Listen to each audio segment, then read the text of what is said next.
And we start off with the heavyweights. Yeah, we start off with the baddest man on the planet. Francis Ngannou, as he pronounces it. And if he pronounces it that way, that's probably the correct way to pronounce it.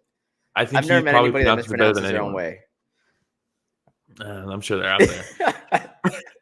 Didn't They Frank got- Mir? Frank Mir is like on video saying Frank Mir, Frank Murr, like he's all over the place. Depends on the day, man. Yeah, But versus Cyril Gane, yeah. dude. Look at them. Look at them. Just old Just buds. like everybody else, I called Gane due to wrestling. You seen Francis do wrestling? Oh yeah, Francis. I'm sorry, Yeah. Francis due to wrestling, just like everybody else. Yeah, dude, look how I'll shredded Francis was for this fight. super shredded. He came in lean too, like 257. I think he weighed in at. Okay, the first 2 rounds though, Gane displayed the beautiful footwork in and out. He's working that lead leg of Francis Ngannou. Yeah, And I thought to myself, this is what everybody expected, right? Yep. I was taking a look at all the different, little polls that everybody was doing on Instagram, and look at that. Everybody was picking Gane. It was like 70%, 65%, 80%. Everybody going Gane, including your boy right here. Including myself. And I thought that this was what Gane was going to be able to do all night. Just pick Ngannou apart, right? Pick it. That's how I'm going to pronounce it going forward. Just get used to it. And he was going to be able to maintain distance. Whenever Ngannou got in close, then Cyril Gane was going to be able to, use that high guard and just circle out really quickly. He did a really good job of whenever in the first 2 rounds, anytime they would start actually exchanging, right? Because he's on the outside, he's throwing the body kicks, he's throwing the leg kicks, the jab is landing like violently, and then anytime Francis would engage, he would smother him. He wasn't just trying to evade and get caught as he's exiting, right? He would smother him and then break away and get out. He did such a good job of that. It reminded me of when Floyd fought Conor, and every time Conor would start opening up, Floyd would just shoulder into him and just dig in and then make it tight so he couldn't land with extensions, and then he's out. And that's what Cyril was doing perfectly until Francis was like, I've been learning. Let me just show you something. Man, there was a couple. Look at that slam, by the way. Yeah, the slam was beautiful. The theater went nuts. Really? That sounds so funny when I say that. The theater went nuts on this slam, man. Because, dude, it was a big slam, and everybody loves big slams. But when you got the 2 biggest, baddest men on the planet, and this goes down, especially from somebody that D1 Francis. Yeah, D1 Francis. Yeah, and Cameroon you know what I mean? But yeah, it was very impressive. And the thing is, I don't know. There was some technique involved. Don't get me wrong. Oh, that double leg. It was legit. Good. Yeah. The way that he changed levels on it too. Mm-hmm. But he's just so freakishly strong, man. Dude, that when he landed that trip, what Gane did. Dude, when he landed that trip, I think it was the takedown after the slam. He landed that trip, and also look at everybody's faces in the background. Oh, yeah, everyone's like, "What the fuck?" Because nobody expected that. But I bet you that was everybody that was watching. Oh yeah, dude, that was crazy. He caught the kick and just straight up dumped him. And then when he tripped him, he just straight up he just slammed his face into the mat. It wasn't like a control takedown. Yeah, it wasn't like a control takedown. He just straight face planted him. I was like, dude, that could straight up KO you. Like, that was nasty. And then, he just found the success with it. He showed true championship fight IQ in this one. The grappling from both of them was a little beginner almost, right? Sloppy. He landed that scissor sweep on Cyril in the 5th round. And I was like, dude, that shit should not be working no-gi in the UFC in the title fight. Like, you should not be able to just do a push-pull scissor sweep. That's like some white belt shit. But I was all for it, dude, because it was crazy to see them grappling. When Cyril got that takedown in the 5th, I was like, oh, he might secure this, because going into the 5th, I had it 2-2. I had Cyril winning the first 2, Francis winning 3 and 4. And I was like, dude, once he got that takedown early in the 5th, I was like, dude, if he can stay on top, control Francis, this is a wrap. This is his belt. And then Francis got that sweep, and I was like, what the fuck is happening? It was crazy. It was a lot of fun to watch. It was very surprising, but props to Francis. He said at the end, that he's been working in Extreme Couture, working with his coaches, with Eric, and look, just putting in work. Just another but day at it's the so office. funny. You mentioned the wizard hip toss, the wizard kick.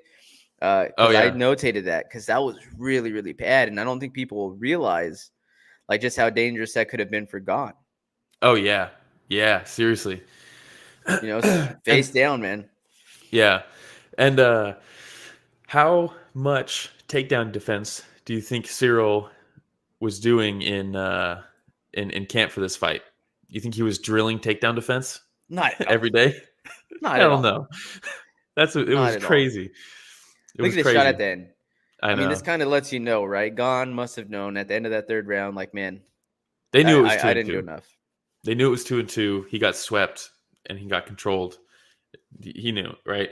Is that Johnny Knoxville on the bottom right there with the white hair? With the shades? Yeah. Yeah, they had the whole Jackass crew there except for Steve-O. Steve-O's always at the fights. It's surprising that he was the only one. But I'm sure Johnny was stoked because, Francis is in the new Jackass movie, so I'm sure they were all pretty pumped. Yeah, they're co-star. Yeah. So Francis reveals torn MCL and damaged ACL coming into this fight. That's why the knee guards. I don't think it had anything to do with him being outstruck in the first 2 rounds. I think that's how their fights are going to be going. If they fight like 10 times, that's Cyril's going to be doing that pretty much every fight, no matter how healthy Francis is. Now the question is, what happens in the negotiations? Because I don't know if you noticed, but Dana did not put the belt on Francis. Oh, I noticed. He did put the belt on Figueiredo in the fight previous, so he was there, and he did not show up to the post-fight press conference. The level of pettiness is just astronomical.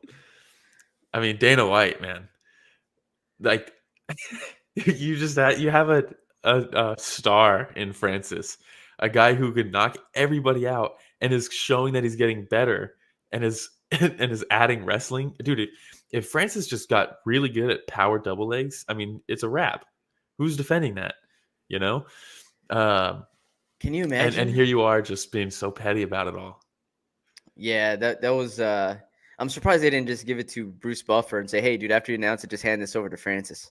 You know what I mean? Toss it at him. Yeah, there you go, man. They announce them, and you just see the belt come over the fence. That's the belt in the cage. Oh, that'd be fantastic. But no, hey, props to Francis Ngannou because everybody was doubting him. Mustafa everybody was doubting Dana him. Being a salty little biatch. Yeah, he was. He was. Hey, and it's not the first time. And you know what? No. Not gonna be the last. Well, remember when he didn't put the belt on Stipe? He gave it to Stipe's coach because they were having their contract talks too. Seems like the heavyweights have a little. When's the last time a UFC heavyweight champion was on good terms with Dana? Probably DC, the company man. But true. But Stipe, after that, called him out in the post-fight press conference. And I'm sure Dana just didn't want to be involved with any of that drama. But it's like, dude, that's part of the sport. That's your job. Yeah. You make way more than all the fighters to do stuff like that. So if you are, Dana White, you trying to push John Jones versus Ngannou? Nope. He's going to push John Jones versus Stipe for the interim title. Ooh. Because Francis is he's going to be out. He has to get surgery on his knee. And you come on, you think Francis postponed a fight by 1 month and they made an interim belt. You think he's going to be out with an MCL surgery? You think they're going to just sit and wait? Hell no, dude. This is their time to get John in there. John will fight Stipe or some shit for the interim belt. It's it's horseshit, but like there's no way they're not gonna let Francis sit out with the belt with a knee surgery for an extended period of time. They wouldn't give him 1 extra month. Yeah. They're like, let's do August. And he said, hey, can we do September? And they're like, Francis doesn't want to fight. We're going to do an interim belt. It's like, dude. That is so funny. But now it gets real interesting. interesting because the championship clause, right? Him winning this fight automatically extends his contract. Now they have to agree to terms. That's where it gets weird. Did you? I'll bring it up. Did you see Francis's manager's post? No. I'll try to find it.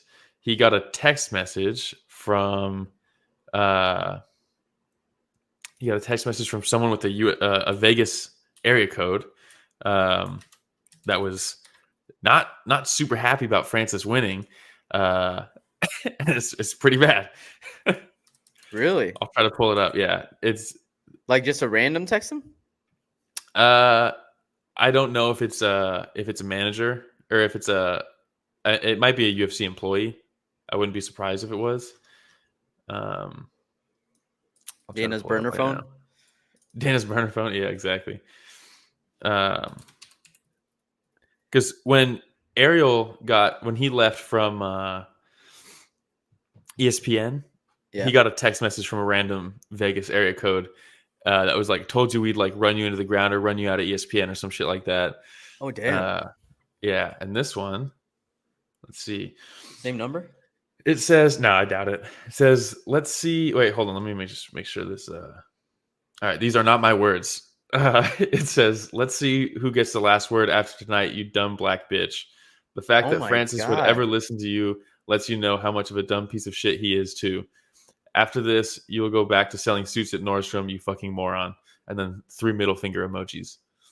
What? Dude. That is crazy. Insane. That's Who crazy. does that? Yeah, after someone just wins a heavyweight title fight, like, dude, just fucking chill. And everyone's like, dude, it's probably Dana on another phone. I doubt Dana would say that, but it definitely sounds like some shit Dana would do if he was fucked up. Oh my god. I mean, Dana said that Cyborg looked like Wanderlei Silva in heels. Like, that's fucked up, dude. That is. Now, if you're Ngannou's manager, how do you respond to that? Like afterwards, after the fight, like, oh, dude, I would do something epic. Like I would just take a picture with like Ngannou holding the belt or something and just replying that, or like, I don't know, wiping the tears with the belt. Yeah, we would. I wouldn't just be able to leave it at that. I'd be super petty too, and I'd be like, oh, I got to respond to this. Yeah, Mustafa has an idea. Thanks it was Valentino. Can you imagine? Oh my god, that's so funny. She's like a hitman, though. Maybe. All right. Yeah. Bruce Bobtrotter's here. We are definitely going to cover that in a bit once we get through some of these fights. Call we're going to move on to great call. Yeah, we're definitely going to talk about that later. All right. Well, right now let's move on to Moreno versus Figueiredo. Moreno versus. Oh, real quick.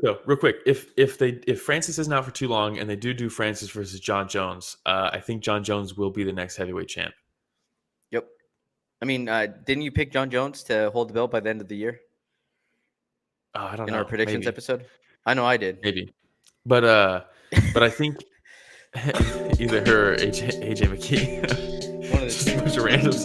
But I think John can outpoint strike Francis just like Cyril did, and I don't think Francis will have the wrestling advantage against John. Exactly. Hey everybody, Ramiro and Will here. Thank you so much for watching that short clip. It's just a small clip of what we covered this last Sunday. Yeah, if you want to check out the full fight card recap, the link is in the description, and it's going to be on screen at the end here. Don't forget to go back and watch our fighter interviews that we have. And don't forget to tune in live every Sunday morning at 9 a.m. Pacific, 12 p.m. Eastern, and you can join in on the fun. Yeah, don't forget to like, subscribe, hit the notification bell. Goes a long way. All right, everybody. Thanks for watching that short clip from Story of the Fight.